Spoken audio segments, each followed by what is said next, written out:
누가복음 2장 52절입니다. 감사합니다. 우리가 한 공동체로서 함께 모여서 주의 사랑으로 격려하고 축복할 수 있고 교제 나눌 수 있는 것도 하나님의 은혜인 줄 믿습니다. 오늘은 교육부 졸업 감사 예배로 드립니다. 우리 아이들은 유치부에서 어린이부로, 그리고 어린이부에서 학생부로, 학생부에서 이제는 청년으로 올라가게 됩니다. 졸업을 많은 사람들이 마치는 것으로 생각하고 있지만 사실 졸업은 한 과정을 마치는 것뿐만 아니라 졸업 안에는 무엇이 들어 있습니까? 새로운 과정의 시작이기도 한다는 것입니다. 오늘을 기점으로 이제 새로운 출발하는 자녀들의 수고에 격려와 축하를 우리 온 성도들이, 온 부모님들이 함께 하고 싶습니다.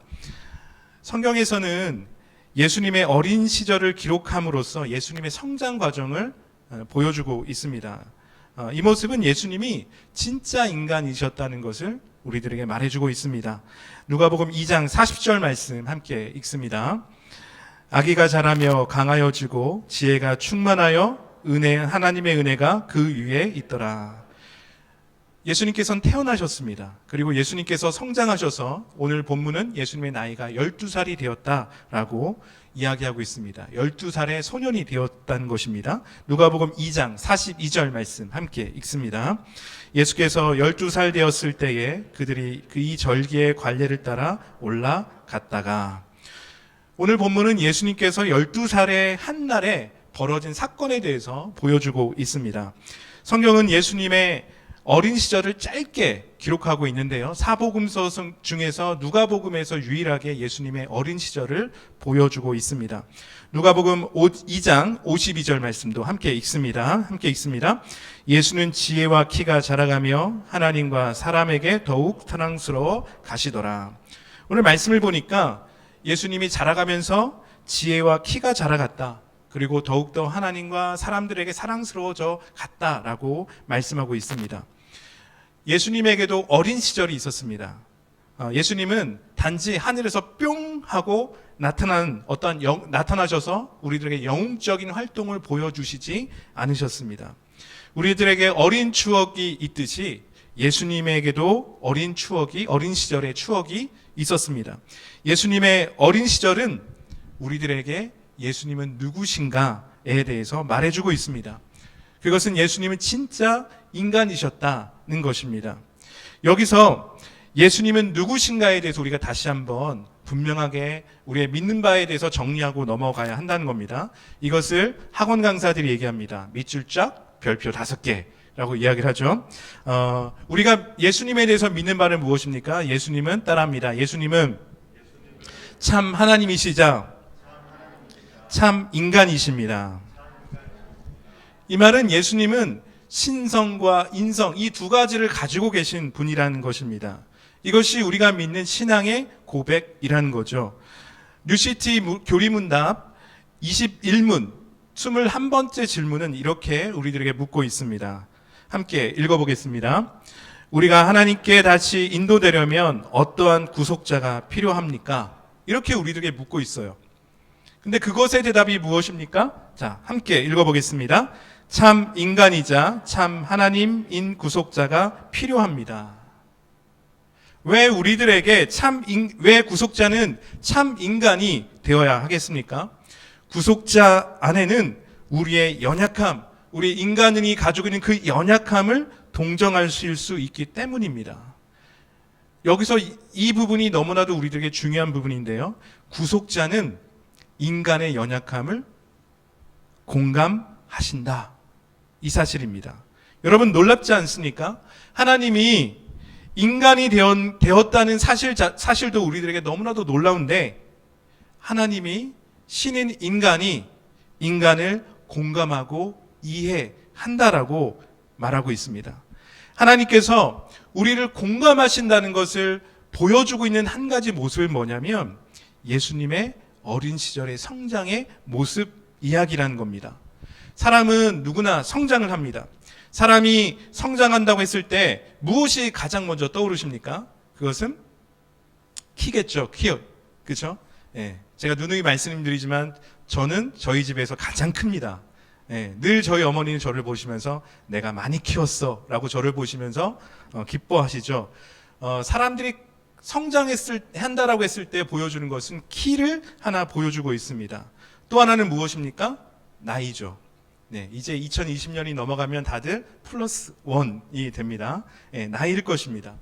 코로나 시기를 보면서 정말 놀라운 것은 아이들을 볼 때마다 아이들이 정말 많이 자랐다는 것을 보게 된다는 거죠. 얼굴의 모습도 조금씩 누님의 모습도 보이고 형님의 모습들도 보이고 있습니다. 어떤 친구들은 벌써 목소리가 안녕하십니까? 이렇게 바뀌어가는 그런 친구들도 보게 된다는 겁니다. 사람이 성장한다고 했을 때 키가 크고 나이가 드는 것은 당연한 것입니다. 그런데 그 성장 과정에서 중요한 것이 있다면 그것은 키와 나이뿐만 아니라 또 다른 것이 있습니다. 무엇일까요? 그것은 우리의 마음이라는 겁니다. 우리의 인격의 성숙, 내면의 성숙이라는 겁니다. 성경도 예수님의 성장 과정에서 이 부분에 대해서 말씀하고 있습니다. 누가복음 2장 40절 말씀 함께 읽어보겠습니다. 아기가 자라며 강하여지고 지혜가 충만하여 하나님의 은혜가 그 위에 있더라. 52절 말씀도 읽어보겠습니다. 예수는 지혜와 키가 자라가며 하나님과 사람에게 더욱 사랑스러워 가시더라. 말씀을 보니까 아기가 지혜가 충만하여 하나님의 은혜가 그 위에 있더라. 예수는 지혜와 하나님의 사랑에서 더욱 사랑스러워 가시니라 라고 말씀하고 있습니다. 말씀은 예수님의 성장 과정에서 예수님은 단지 키만 자랐다라고 말씀하고 있지 않습니다. 예수님은 단지 나이가 12살이 되었다라고 말씀하고 있지 않습니다. 오늘 말씀은 예수님의 인격도 함께 성장하고 있다는 것을 보여주고 있습니다. 즉 예수님은 지적으로 또한 영적으로 사회적으로 성장해 가시고 있는 모습을 우리들에게 보여주고 있습니다. 예수님의 어린 시절은 온전한 한 아이가, 온전한 한 인간이 성장해 가는 모습을 우리들에게 보여주고 있어요. 인간 예수의 성장기를 우리들에게 보여주고 있다는 것입니다. 그렇다면 오늘 우리는 이 예수님의 성장기를 보면서, 성장 과정을 보면서 무엇을 배울 수 있겠습니까? 첫 번째는 순종과 복종입니다. 예수님께서도 육신의 부모의 양육을 받으셨습니다. 예수님은 태어나서 포대기에 쌓여서 구유에 누이셔서 육신의 부모님의 보호를 받았습니다. 또한 예수님의 부모님은 예수에게 모세의 율법에 따라서 8일 만에 할례도 행했습니다. 그리고 예수님의 나이가 12살이 되었을 때 6월절에 예수님은 부모님과 함께 예루살렘 성전을 방문하게 된다는 것입니다. 그런데 문제가 있었습니다. 그것은 뭐냐면 이 6월절은 너무나도 중요한 절기이기 때문에 사람들이 너무 많았다는 것입니다. 거기에서 수많은 인파로 인해서 예수님을 잃어버렸습니다. 예수님의 실종 사건이 여기서 발생하게 됐다는 겁니다.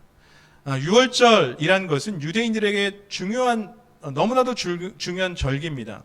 한국의 절기와 한국의 명절과 비교를 해보면 6월절은 마치 추석 아니면 설날과 같은 그러한 중요한 명절이라는 겁니다. 그래서 6월절이 되면 유대인들은 예루살렘 성전에 방문해서 예배를 드렸습니다.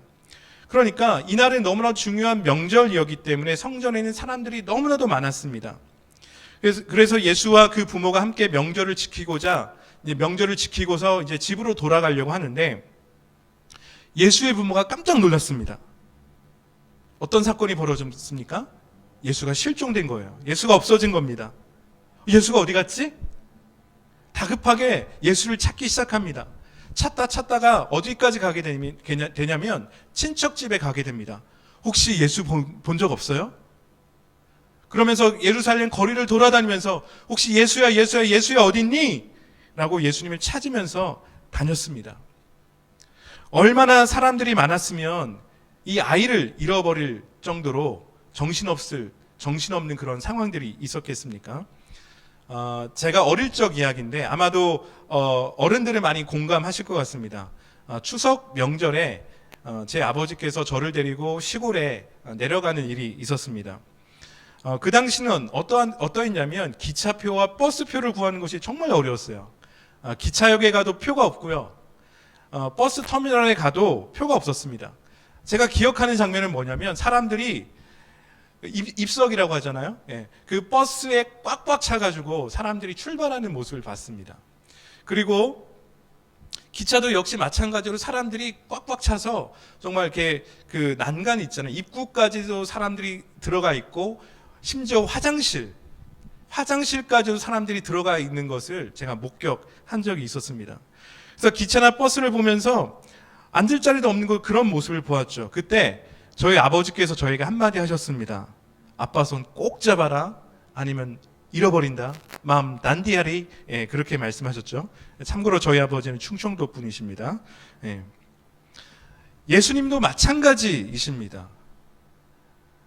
오늘 예루살렘에 많은 인파가 몰렸죠. 예수님의 부모님도 분명하게 어린 그 소년 예수에게 이렇게 말했을 것입니다. 예수야, 내 손 꼭 잡아. 마음 단디하리. 너 잊어버릴 수도 있다. 분명히 그렇게 얘기를 했을 것입니다. 그런데 예수가 없어진 겁니다. 그러니까 부모가 얼마나 놀랬겠습니까? 그러면서 며칠을 찾아다닙니까? 3일을 예수를 찾아다녔습니다. 그러다가 극적으로 성전에서 예수를 만나게 된다는 겁니다. 성전에서 예수가 그 당시 선생이라는 불리는 사람들과 함께 이야기를 나누고 있습니다. 누가복음 2장 47절 말씀을 보면 사람들이 예수가 대답하는 그것을 들으면서 놀랬다라고 말씀하고 있는 거예요. 쉽게 말해서 이런 겁니다. 천재 아니야? 너 천재지? 이렇게 말한다는 것입니다. 예수의 부모는 성전에서 율법 선생으로부터 율법을 배우고 있는 또한 그 선생들과 대화를 나누고 있는 예수를 보고 깜짝 놀랐습니다. 그리고 한마디 합니다. 예수야, 너를 잃어버리고 우리가 얼마나 걱정했는지 아니? 여기 있으면 어떡해? 빨리 가자. 괜찮았니? 빨리 가자. 라고 얘기를 했다는 겁니다. 이런 반응은 너무나도 자연스러운 부모의 반응이라는 겁니다. 그런데 여러분, 여기서 오늘 말씀을 읽으면서 누가복음에서 예수의 나이를 언급했습니다. 예수가 몇 살이었습니까? 12세, 12살이었습니다. 유대인들에게 12살 아이는 성인이 되는 나이와 구분이 되어지는 경계선에 있는 나이입니다. 12세까지는 가정에서 율법 교육을 받아요. 그런데 13세가 되면 유대인들은 어떻게 되냐면 성인으로 취급을 받게 됩니다. 그러니까 13세가 되면 성인으로서 회당에 가서 교육을 받을 수 있는 나이가 된다는 겁니다. 자, 그런데 여러분, 예수님이 12살이라는 말은 어떤 의미냐면 소년이에요. 지금 저쪽에 보시면 우리 아이들 있잖아요. 오늘 초등학교 졸업, 어린이부 졸업하는 우리 친구들이 있는데 우리 아이들이 어린이부를 졸업한다면 나이가 몇 살이냐면 13살이에요. 12살의 남자아이들 한번 상상해 보십시오. 어떻습니까? 우리가 지금 코로나 때문에 저 뒤에 어린이부를 현재 예배를 드리고 있지 않지만 저 교육부에서 예배 드릴 때 12살 아이들 어떻게 다닙니까? 가만히 있습니까? 난리도 아니죠. 가만히 있지 않습니다. 초등학교 5학년입니다. 얼마나 뛰어놀기를 좋아합니까? 자, 그러니까 우리가 한번 이 소년 예수를 한번 생각해 보세요. 성전에 처음 왔습니다. 사람들이 많습니다. 보여진 것들이 너무나 신기한 것들이 너무 많아요. 그러니까 너무나도 궁금한 거죠. 호기심이 발동한 겁니다. 그러니까 이리저리 막 다녔습니다. 그러다가 소년 예수가 길을 잃어버린 것입니다. 오늘 본문이 보여주는 중요한 것이 있습니다. 오늘 부모가 예수를 만나고 나서 예수를 찾은 뒤에 뭐라고 얘기했습니까? 집에 가자. 쉽게 말해서 집에 가자라고 부모의 말씀이 있었습니다. 그런데 오늘 이 말에 예수님이 어떻게 반응했냐면 순종했다는 것입니다. 누가복음 2장 51절 말씀 다 같이 읽어보겠습니다. 예수께서 함께 내려가사 나사렛에 이르러 순종하여 받으시더라. 그 어머니는 이 모든 말을 마음에 두니라. 오늘 예수님의 부모가 예수님께서 내가 너희를 걱정했다. 이제 집에 가자라고 했을 때 그 걱정스러운 마음을 가지고 얘기를 했을 때 예수는 어떻게 했습니까? 그것을 받아들이고 순종했다는 것입니다. 사도 바울은 이처럼 순종하는 예수님을 표현을 했습니다. 빌립보서 2장 6절과 8절 말씀 함께 보겠습니다. 빌립보서 2장 6절 8절 말씀 함께 읽습니다. 그는 근본 하나님의 본체시나 하나님과 동등됨을 취할 것으로 여기지 아니하시고 사람의 모양으로 나타나사 자기를 낮추시고 죽기까지 복종하셨으니 곧 십자가에 죽으심이라. 사도 바울은 예수님의 복종하신 이 모습을 보여주고 있습니다. 그 예수님의 복종하심의 마지막이 무엇입니까? 십자가에서 죽으심이었다라고 말씀하고 있습니다. 오늘 계속해서 이 말씀을 보게 되면 예수님이 원래 하나님과 같은 분, 하나님의 본체시다라고 말씀하고 있습니다. 그런데 그 하나님이 사람의 모습으로 낮아지고 복종하셨다라고 말씀하고 있습니다. 하나님의 뜻에 자신의 의지를 꺾었다. 하나님의 뜻을 따랐다라고 말씀하고 있습니다. 예수님은 그의 키가 자라고 인격이 자라가는 과정에서 가장 먼저 그가 배운 것은 뭐냐면 부모님에게 순종하고 복종하는 법을 배웠다는 것입니다. 우리가 신앙생활을 한다는 것은 순종하는 법을 배우는 것입니다. 우리가 하나님을 아버지라 부르죠. 우리가 하나님을 우리의 아버지로 모십니다. 그것은 무엇입니까? 하나님께 우리가 순종하는 법을 배우는 것이 신앙생활이라는 것입니다. 그리고 우리가 어른으로 성장해 간다는 것에서 중요한 것이 있다면 그것은 순종과 복종하는 법을 반드시 배워야 한다는 것입니다. 그러면 무엇에 대한 순종과 복종을 배워야 하겠습니까? 그것은 질서에 대한 순종이고 복종을 배워야 한다는 것입니다. 하나님께서 우리들에게 가정을 허락해 주셨습니다. 가정은 무엇입니까? 질서입니다. 하나님은 가정을 통해서 남편과 아내 사이의 질서를 세워주셨습니다. 고린도전서 11장 3절에 있는 말씀 보겠습니다. 함께 읽습니다. 그러나 나는 너희가 알기를 원하노니 각 남자의 머리는 그리스도요 여자의 머리는 남자요 그리스도의 머리는 하나님이시라. 성경은 분명히 우리들에게 말하고 있는 것은 남자가 여자보다 우월하다라고 말하고 있지 않습니다. 반대로 여자가 남자보다 열등하다라고 말하고 있지 않습니다. 성경의 가르침은 남자와 여자가 동등합니다. 남자와 여자 모두 하나님의 형상이고 인격이라고 말씀은 우리들에게 말하고 있습니다. 그럼에도 불구하고 오늘 말씀을 보니까 성경은 남자에게 가장으로서의 권위를 가정에 주셨다라고 말씀하고 있습니다. 가정의 머리로서 남자의 역할은 그리스도께서 희생적으로 교회를 사랑하셨듯이 자신의 아내를 자기 몸과 같이 사랑해야 한다는 것입니다. 그렇다면 아내의 주요 책임은 무엇이겠습니까? 그것은 남편을 사랑하고 존중하며 지혜롭고 정결하게 살고 가정을 돌보는 것입니다. 그리고 남편과 아내는 자녀의 부모로서 자녀를 인격적으로 양육해야 한다는 것입니다. 그런데 여러분, 우리가 자녀를 양육한다라고 했을 때는 여기에는 두 가지가 들어 있습니다. 하나는 훈계이고 하나는 지도입니다. 오늘 다시 본문으로 돌아가서 12살의 소년 예수님은 성전의 이곳저곳을 다녔습니다.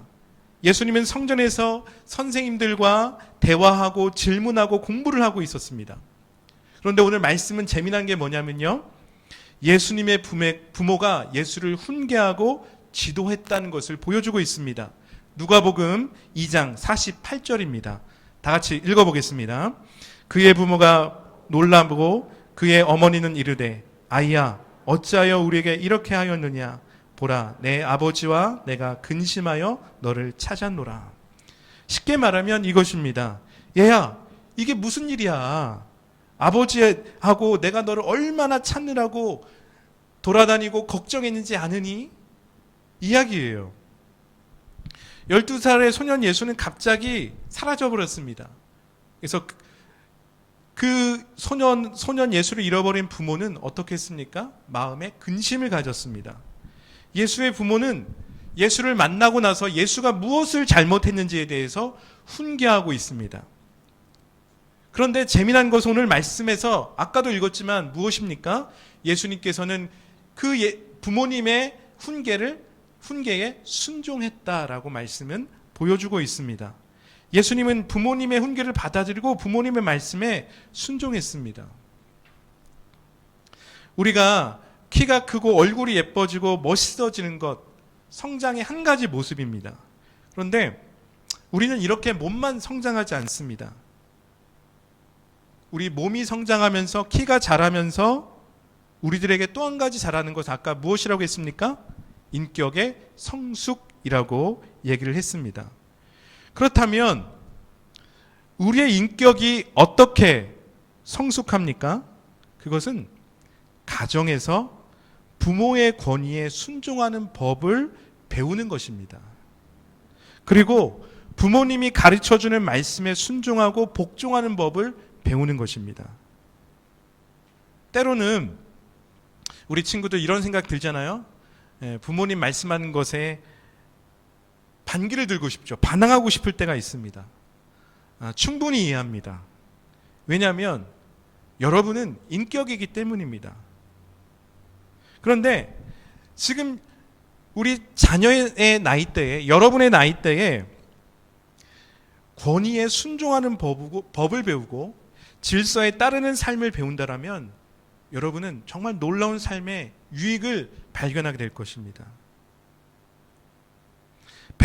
순종을 배우고 그리고 질서 속에서 살아가는 법을 배울 때 우리는 다른 사람을 존중하고 배려하는 멋진 모습을 배우게 될 것입니다. 지금 우리 각자가 속해 있는 곳이 있습니다. 우리는 가정에 속해 있고요. 학생이라면 우리는 학교의 학생으로서 속해 있습니다. 우리가 직장인이라면 우리는 직장의 한 사람으로서 직장에 속해 있습니다.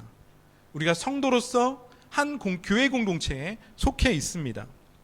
그런데 여러분, 가정을 가든 학교를 직장을 가든 교회를 가든 그곳에는 누가 있습니까? 권위자가 있고 질서가 있다는 것입니다. 그곳에 있는 권위자와 질서를 존중하는 태도를 우리가 연습했으면 좋겠습니다. 그럴 때 우리의 인격은 더욱더 성숙하게 된다는 것입니다. 지금 이것을 배워야 한다는 것입니다. 왜냐하면 어딜 가든지 우리는 어떠한 권위에 속해져서 일하게 돼 있기 때문이라는 겁니다. 여러분, 나중에 권위와 질서를 배우려면 정말 더 많은 에너지를 쏟아야 합니다. 우리는 예수님의 성장 과정을 보면서 또 다른 한 가지를 배울 수 있습니다. 두 번째는 듣고 질문하는 법을 배우는 것입니다. 누가복음 2장 46절입니다. 함께 읽습니다. 사흘 후에 성전에서 떠난즉 그가 선생들 중에 앉으사 그들에게 듣기도 하시며 묻기도 하시니. 오늘 말씀을 보니까 예수님께서 선생들에게 듣기도 하시고 물었다라고 이야기를 하고 있습니다. 예수님은 성전에서 선생님들에게 지식을 배우셨습니다. 그리고 나중에 성전에서 배운 이 지식이 어디에 사용이 되어지냐면 예수님이 선생님이 되셨을 때 어린 시절에 배운 선생님의 교육 방법으로 제자들과 사람들을 가르쳤다는 것입니다. 성경은 예수님의 배움의 방법을 두 가지로 이야기하고 있습니다. 하나는 경청이고 하나는 질문이었습니다. 첫 번째, 예수님은 들으셨습니다. 여기서 듣는다는 것은 listening을 말하고 있습니다. 경청입니다. 주의를 기울여서 들음으로 이해하는 것입니다.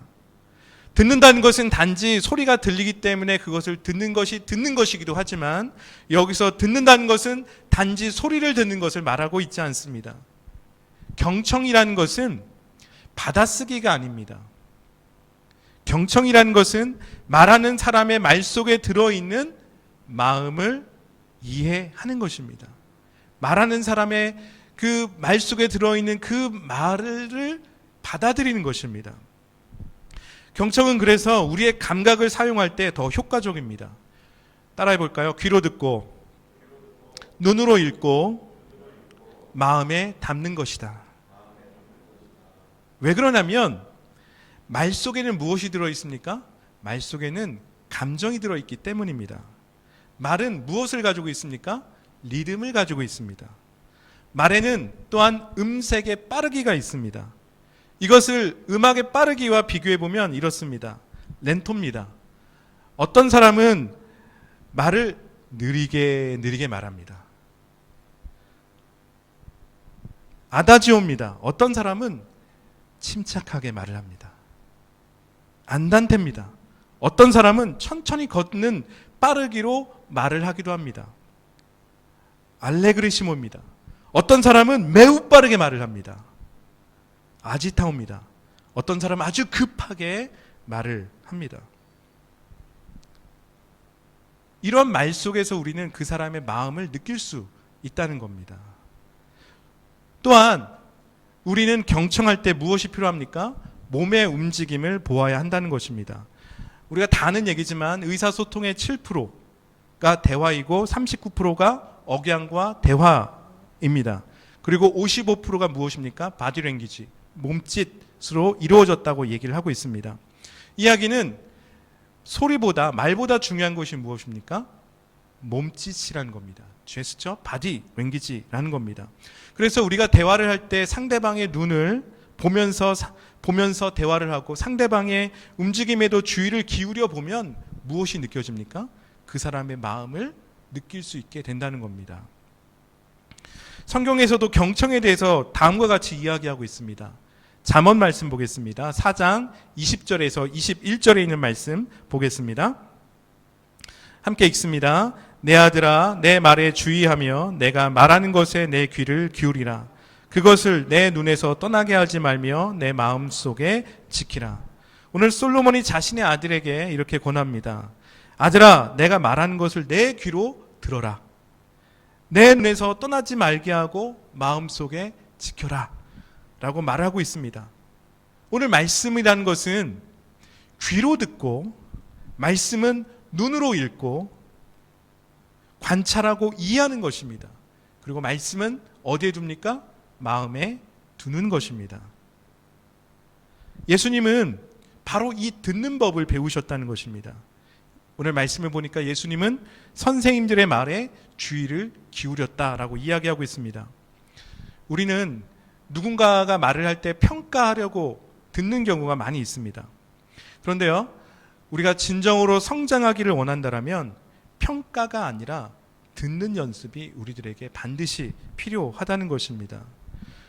부모는 아이의 말 속에 담겨진 마음을 들을 수 있도록 노력을 해야 합니다. 또한 자녀는 부모님들이 하는 그 말 속에 담겨져 있는 마음을 들을 필요가 있다는 것입니다.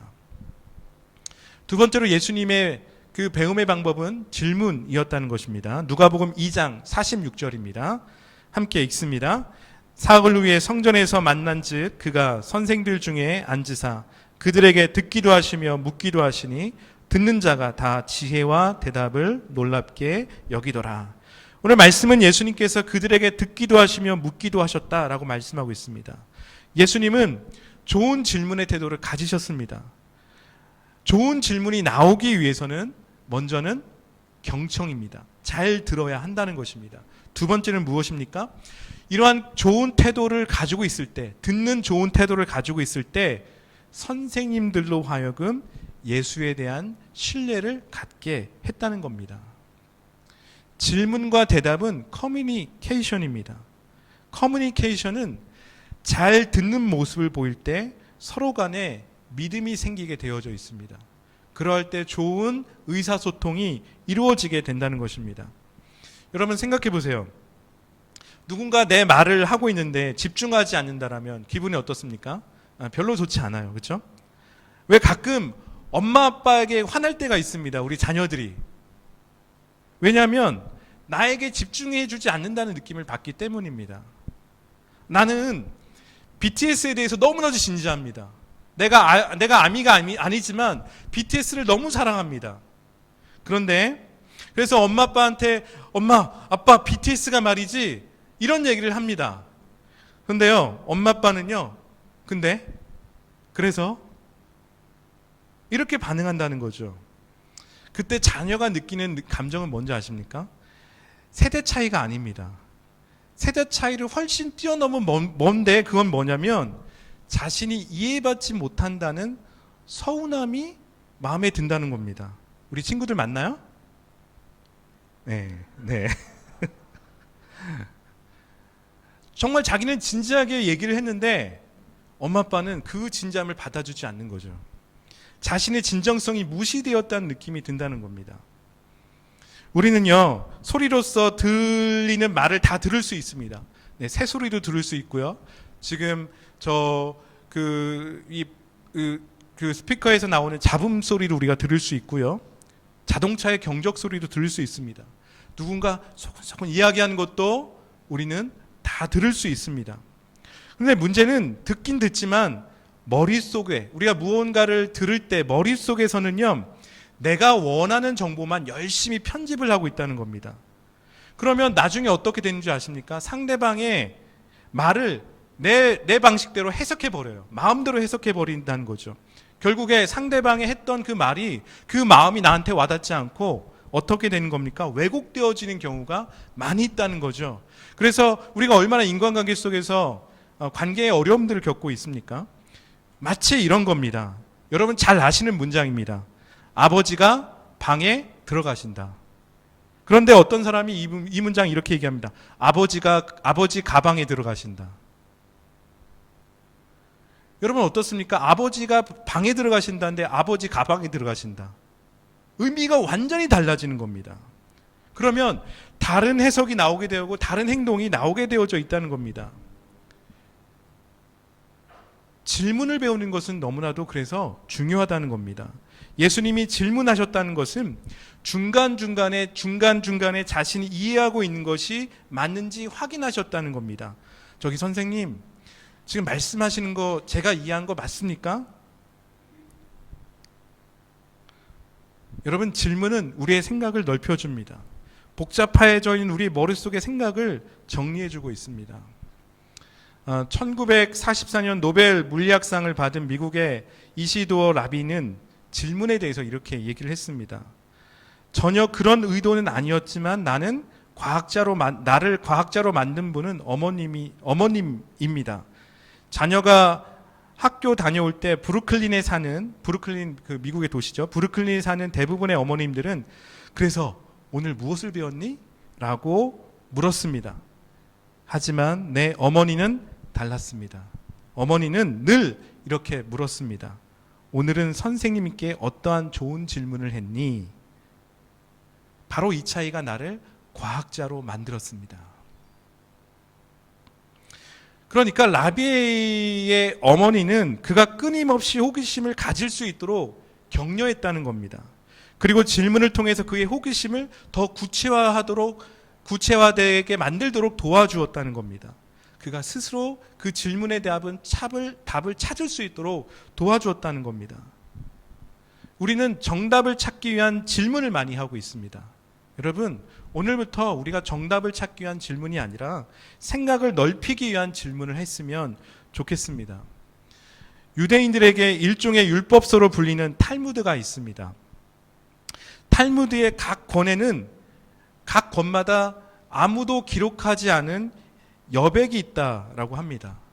여러분 아시다시피 탈무드는 유대인들이 율법을 공부하면서 그들이 했던 많은 어떠한 그런 고민과 논쟁들이 기록되어 있는 책입니다. 그 안에는 탈무드 안에는 무엇이 들어있냐면 생각의 결과가 들어있습니다. 탈무드에 여백이 있다는 것은 탈무드는 아직도 진행 중이라는 이야기입니다.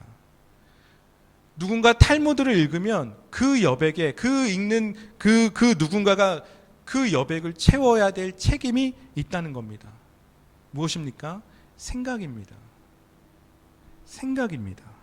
생각하는 질문을 하게 했다는 겁니다. 늘 자신 스스로에게 질문하시길 바랍니다. 나는 내가 가는 이 길이 옳은 길인가?